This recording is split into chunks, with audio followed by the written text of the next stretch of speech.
ফেব্রুয়ারিতে নির্বাচন অনুষ্ঠানে কাজ করছে সরকার, জানিয়েছেন প্রধান উপদেষ্টা। মালয়েশিয়া সফর শেষে দেশে ফিরেছেন ডক্টর মোহাম্মদ ইউনূস।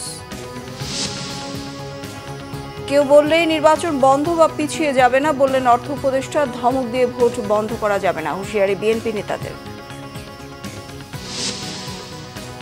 বাংলাদেশের মানবাধিকার পরিস্থিতি স্থিতিশীল, দাবি যুক্তরাষ্ট্রের। মার্কিন প্রতিবেদনে উঠে এসেছে শেখ হাসিনা সরকারের গুম নির্যাতনের চিত্র। 1 মাসের আলটিমেটাম দিয়ে আন্দোলন স্থগিত এমপি ও ভুক্ত শিক্ষকদের। দাবি না মানলে কর্মবিরতির হুঁশিয়ারি। রাজধানীতে সমাবেশের কারণে যানজটে ভোগান্তি। দেখছিলেন ক্রাউন সিমেন্ট সংবাদ শিরোনাম, এবার বিস্তারিত।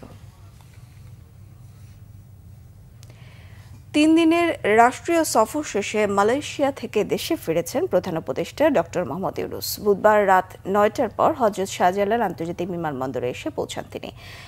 প্রধান উপদেষ্টা প্রেস উইং থেকে তথ্য জানানো হয়েছে। মালয়েশিয়ার স্থানীয় সময় সন্ধ্যা 7:30টায় প্রধান উপদেষ্টা ঢাকার উদ্দেশ্যে কুয়ালালামপুর আন্তর্জাতিক বিমানবন্দর ত্যাগ করেন। মালয়েশিয়ার প্রধানমন্ত্রী আনোয়ার ইব্রাহিমের আমন্ত্রণে ডক্টর মোহাম্মদ ইউনূস দেশটি সফর করেন। এ সফরে বাংলাদেশ ও মালয়েশিয়া 5টি সমঝোতা স্মারক সই এবং 3টি নোট বিনিময় করে। উপদেষ্টা ডক্টর আসিফ নজরুল, ফাজিল কবির খান ও তৌহিদ হোসেন ও জাতীয় নিরাপত্তা উপদেষ্টা ডক্টর খলিলুর রহমান সহ বেশ কয়েকজন প্রধান উপদেষ্টার সফর সঙ্গী ছিলেন। এদিকে ফেব্রুয়ারিতে অবাধ ও সুষ্ঠু নির্বাচন অনুষ্ঠানে অন্তর্বর্তী সরকার কাজ করছে বলে জানিয়েছেন প্রধান উপদেষ্টা ডক্টর মোহাম্মদ ইউনূস। বলেন, জনগণের প্রতিনিধিদের হাতে ক্ষমতা ফিরিয়ে দিতে তার সরকার অঙ্গীকারাবদ্ধ।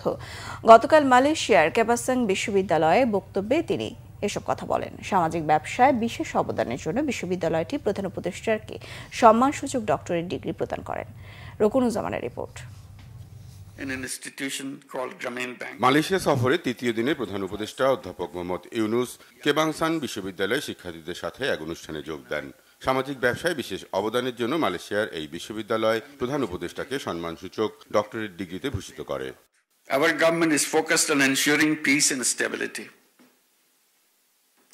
We are committed to strengthening democracy and giving power back to the rightful owners, the people of the country. অনুষ্ঠানে দেয়া বক্তব্যে প্রধান উপদেষ্টা নির্বাচনের মধ্য দিয়ে জনগণের প্রতিনিধিদের হাতে ক্ষমতা ফিরিয়ে দিতে অন্তর্বর্তীকালীন সরকারের অঙ্গীকারের কথা জানান। Reforms are our top priority. We have a clear goal, a detailed plan, and a strong determination to move forward, to build a stronger, resilient Bangladesh. এর আগে মালয়েশিয়ায় হালাল শিল্প প্রতিনিধিদের সাথে বৈঠকে প্রধান উপদেষ্টা বাংলাদেশে হালাল শিল্প পার্ক স্থাপনে মালয়েশিয়ার সমর্থন চান।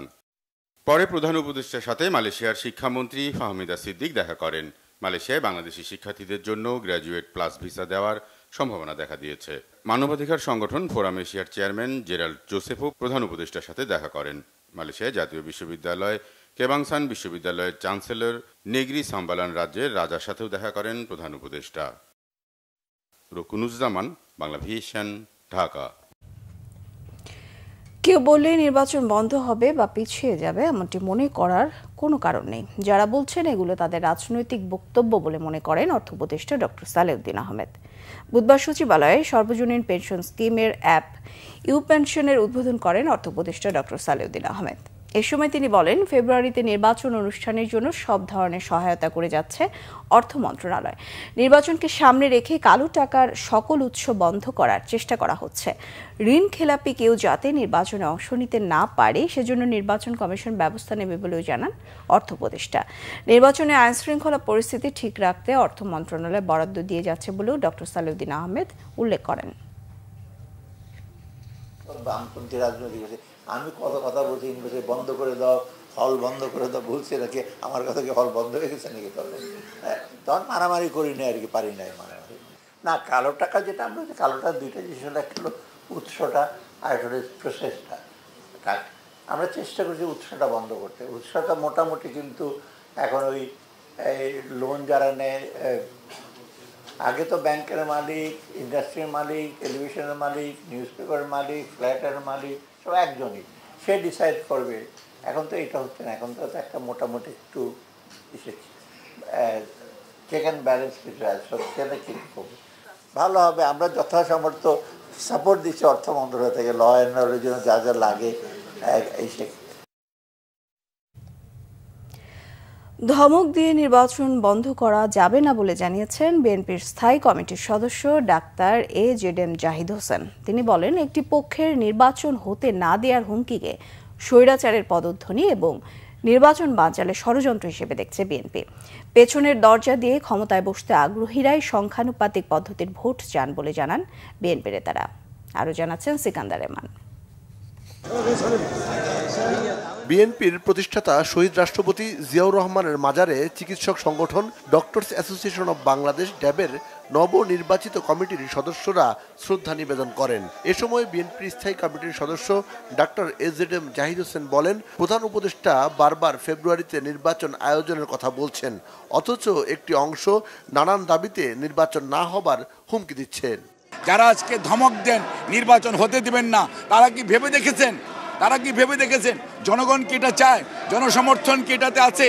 আপনারা মব কালচার সৃষ্টি করছেন, দেশের আইন শৃঙ্খলা পরিস্থিতি কোন দিকে নিয়ে যাচ্ছেন, দেশের শিক্ষা ব্যবস্থা গত 1 বছর যাবৎ কি ধরনের পড়াশোনা হচ্ছে সেটিকে আপনারা লক্ষ্য করেছেন? এদিকে বিএনপির সিনিয়র যুগ্ম মহাসচিব রুহুল কবির রিজভী অভিযোগ করেছেন, একটি গোষ্ঠী মব সন্ত্রাসকে ক্যান্সারে পরিণত করেছে। মবের বিরুদ্ধে কঠোর ব্যবস্থা নিতে অন্তর্বর্তী সরকারের প্রতি আহ্বান জানান তিনি। বিএনপি চেয়ারপারসনের গুলশান কার্যালয়ে সংবাদ সম্মেলনে এসব কথা বলেন তিনি।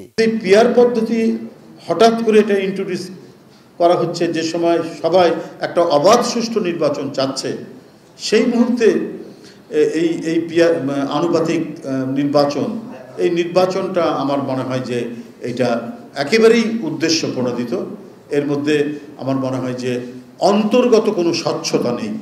15ই আগস্ট বেগম খালেদা জিয়ার জন্মবার্ষিকী উপলক্ষে রাজধানী সহ সারা দেশে বিএনপির কেন্দ্রীয় কার্যালয় ও মসজিদে তার রোগ মুক্তি কামনায় দোয়া ও মিলাদ মাহফিলের কর্মসূচি ঘোষণা করেছে বিএনপি। কেক কাটা বা অন্য কোনো। সিকান্দার রহমান, বাংলা ভিশন, ঢাকা। এখনই দেশ পরিচালনা ছাত্রদের কাজ নয় মন্তব্য করে তাদের প্রস্তুতি নেওয়ার আহ্বান জানিয়েছেন বিএনপির স্থায়ী কমিটির সদস্য ডক্টর আব্দুল মঈন খান। বুধবার সন্ধ্যায় রাজধানীর কাকরাইলে ইনস্টিটিউট অব ডিপ্লোমা ইঞ্জিনিয়ার্স মিলনায়তনে মহানগরী কালচারাল ফোরামের কৃতি শিক্ষার্থীদের সংবর্ধনা অনুষ্ঠানে মঈন খান এসব কথা বলেন। তিনি বলেন, স্বাধীনতার ইতিহাস পর্যালোচনা করলে দেখা যায় দেশের সংকটে শিক্ষার্থীরাই সব সময় এগিয়ে আসেন।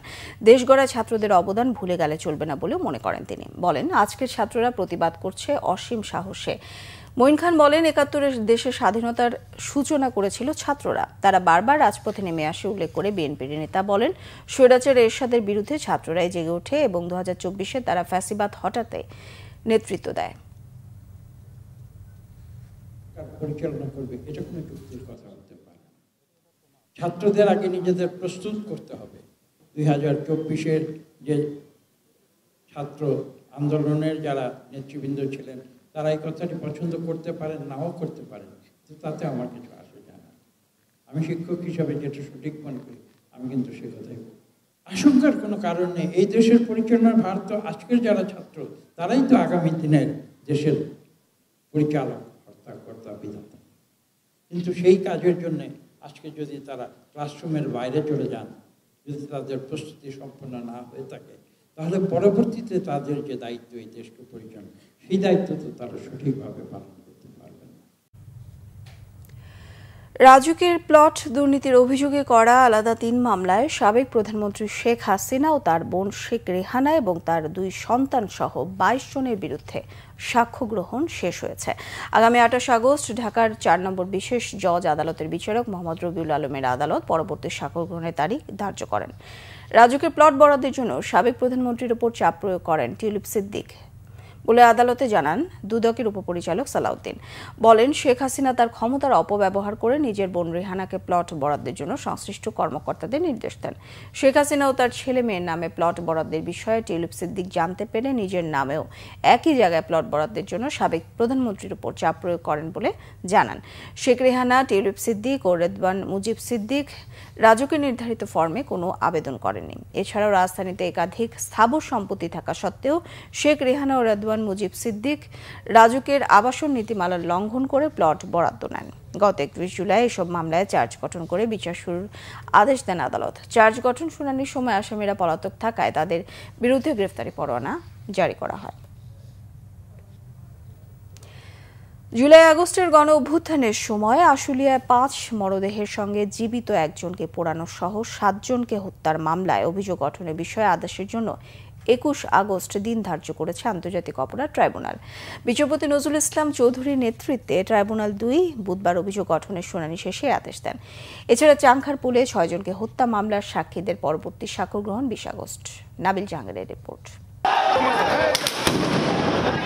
জুলাই আগস্টের গণ অভ্যুত্থান ঠেকাতে শেখ হাসিনার নির্দেশে শুধু হত্যাযজ্ঞ চালিয়ে থামেনি আইন শৃঙ্খলা রক্ষা বাহিনী, মৃতদেহ পুড়িয়ে গণহত্যার প্রমাণ ধ্বংস করার বর্বর চেষ্টাও চালায় তারা।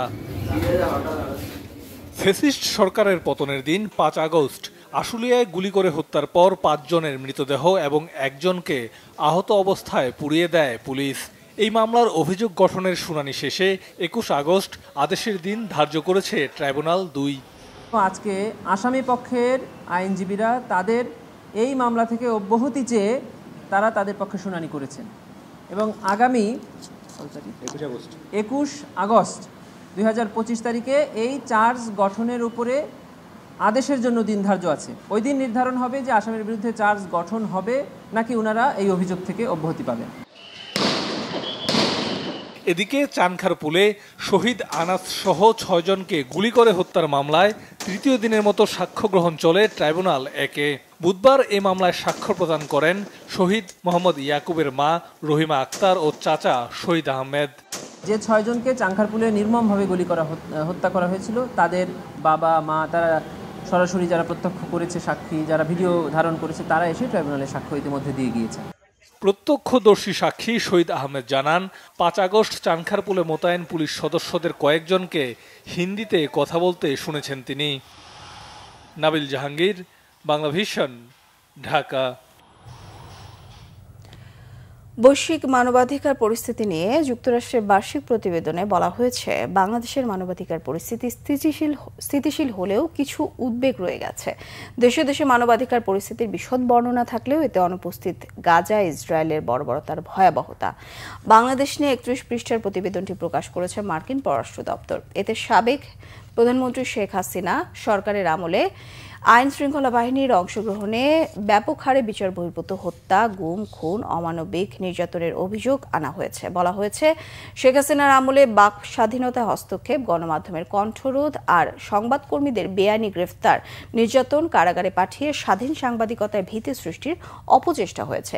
সেই সঙ্গে সরকার, সেনাবাহিনী, গোয়েন্দা সংস্থা, পুলিশের বিধিনিষেধ আর সশস্ত্র চরমপন্থী গোষ্ঠী আর সন্ত্রাসীদের হুমকিতে বাধাগ্রস্ত হয়েছে স্বাধীন সাংবাদিকতা। সাবেক আওয়ামী লীগ সরকারের সমর্থক মোজাম্মেল বাবু, ফারজানা রূপা, শাকিল আহমেদ, শ্যামল দত্তের গ্রেফতার এবং 28 জন সাংবাদিকের বিরুদ্ধে মামলার বিষয়টি এতে উল্লেখ করা হয়। 2024 সালে জুলাই আগস্টে ছাত্র জনতার বিক্ষোভ দমনে ছাত্রলীগের তাণ্ডবের বিষয়টিও উঠে এসেছে প্রতিবেদনে। বলা হয়েছে দোষীদের চিহ্নিত করে ন্যায় বিচার নিশ্চিতে বাংলাদেশের অন্তর্বর্তী সরকার কাজ করে যাচ্ছে।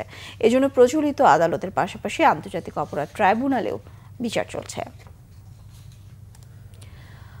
বাড়ি ভাড়া ও চিকিৎসা ভাতা সহ কয়েকটি দাবি পূরণে সরকারের আশ্বাসে 1 মাসের জন্য আন্দোলন স্থগিত করেছে এমপিওভুক্ত শিক্ষা জাতীয়করণ প্রত্যাশী জোট।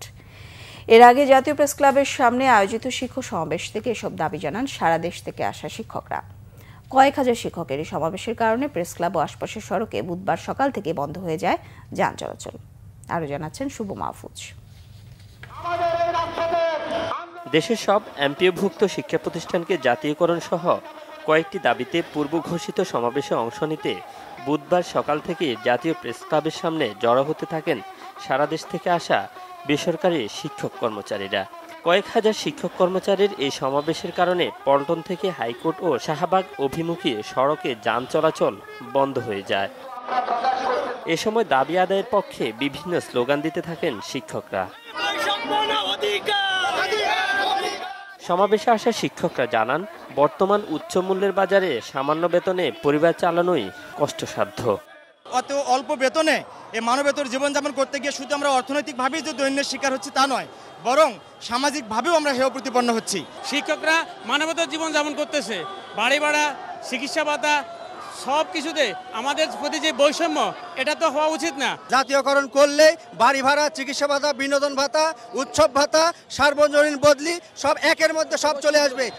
সরকারি বেসরকারি প্রতিষ্ঠানে একই সিলেবাসে পাঠদান হলেও বেসরকারি শিক্ষকরা কেন সব সুবিধা থেকে বঞ্চিত হবেন, এমন প্রশ্নও তোলেন শিক্ষকরা।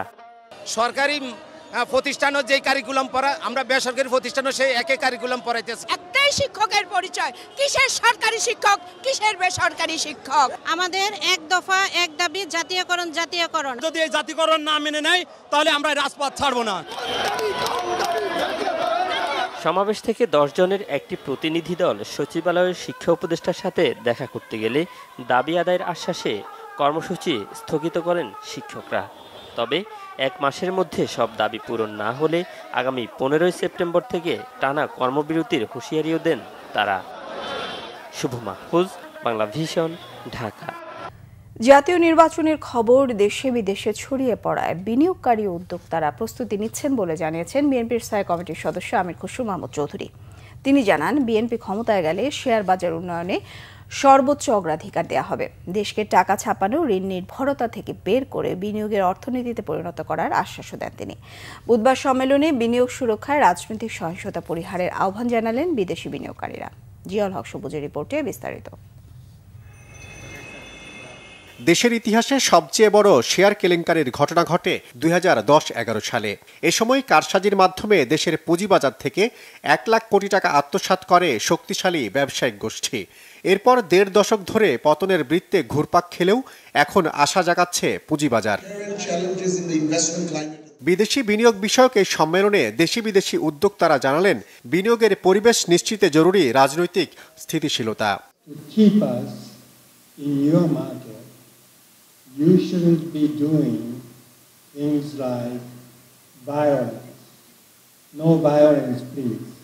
You know, the moment we see you going out of control, we're going to go back to Japan. Most of the foul games are played in there. So my appeal to the Security Exchange Commission, while allowing any companies to come to the stock market, they should double check the people who want to engage themselves in the stock market to sell their shares. Panel আলোচনায় বিএনপির সাবেক এই বাণিজ্য মন্ত্রীও জানালেন, টেকসই অর্থনীতির জন্য বিনিয়োগই একমাত্র সমাধান। কিন্তু ভোটের অনিশ্চয়তায় এতদিন হাত গুটিয়ে বসেছিলেন বিনিয়োগকারীরা। সবাই নির্বাচনের অপেক্ষায় ছিল। যেহেতু নির্বাচনের খবর ছড়িয়ে পড়েছে, দেশের মধ্যে উদ্যোক্তারা প্রস্তুতি নিচ্ছে, দেশের বাইরের উদ্যোক্তারা প্রচুর প্রস্তুতি নিচ্ছে।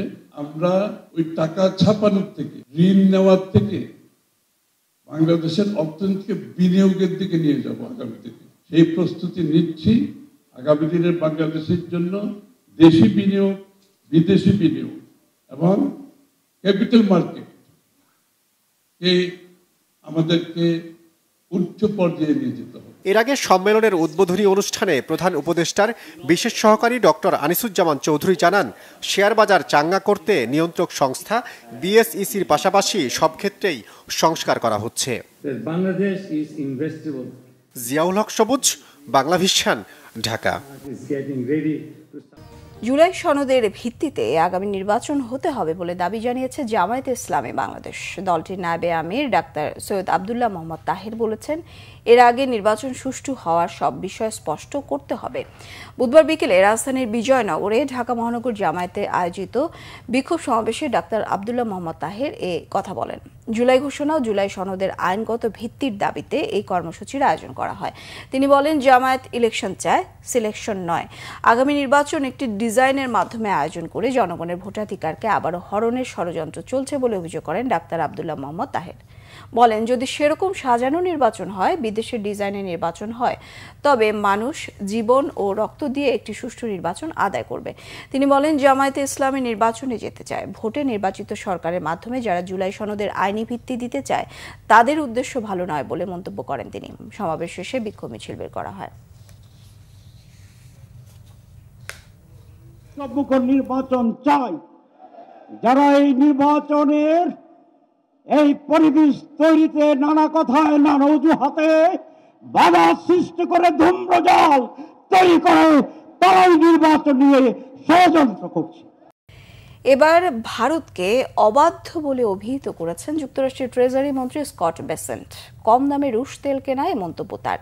বাণিজ্য ইস্যু নিয়ে চলতি বছরের অক্টোবরের মধ্যেই সমঝোতা করতে ভারতকে আভাস দিয়েছে যুক্তরাষ্ট্র। মঙ্গলবার এক সাক্ষাৎকারে মন্তব্য করেন যুক্তরাষ্ট্রের ট্রেজারি মন্ত্রী। তিনি আরও বলেন, ওয়াশিংটনের সাথে কূটনৈতিক সম্পর্ক আলোচনার ক্ষেত্রে ভারতের খানিকটা অবাধ্যতা লক্ষ্য করেছে যুক্তরাষ্ট্র, যার কারণে দুদেশের অনেকগুলো বাণিজ্য চুক্তি বন্ধ হয়ে গেছে। দুদেশের বন্ধুত্বের সম্পর্কেও এখনও ভালো অবস্থায় আছে বলে উল্লেখ করায় তিনি।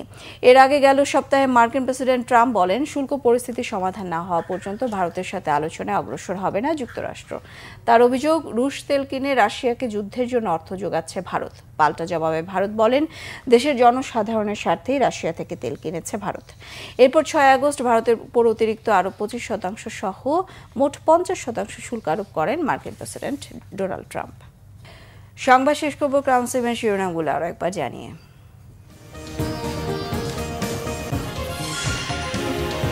ফেব্রুয়ারিতে নির্বাচন অনুষ্ঠানে কাজ করছে সরকার, জানিয়েছেন প্রধান উপদেষ্টা। মালয়েশিয়া সফর শেষে দেশে ফিরেছেন ডক্টর মোহাম্মদ ইউনূস। কেউ বললেই নির্বাচন বন্ধ বা পিছিয়ে যাবে না, বললেন অর্থ উপদেষ্টা। ধমক দিয়ে ভোট বন্ধ করা যাবে না, হুঁশিয়ারি বিএনপি নেতাদের। বাংলাদেশের মানবাধিকার পরিস্থিতি স্থিতিশীল, দাবি যুক্তরাষ্ট্রের। মার্কিন প্রতিবেদনে উঠে এসেছে শেখ হাসিনা সরকারের গুম নির্যাতনের চিত্র। 1 মাসের আলটিমেটাম দিয়ে আন্দোলন স্থগিত এমপিওভুক্ত শিক্ষকদের। দাবি না মানলে কর্মবিরতির হুঁশিয়ারি। রাজধানীতে সমাবেশের কারণে যানজটে ভোগান্তি। এই ছিল এখনকার মতো। পরের সংবাদ সকাল 10টায়, 9টায় থাকছে নিউজ টপ 10, দেখার আমন্ত্রণ রইল। এছাড়া বাংলাভিশন সংবাদ ও সংবাদ সংশ্লিষ্ট অনুষ্ঠান দেখতে ভিজিট করুন www.bbnews24.com ও facebook.com/banglavisionnews। সাবস্ক্রাইব করুন youtube.com/banglavisionnews। সঙ্গে থাকায় ধন্যবাদ সবাইকে।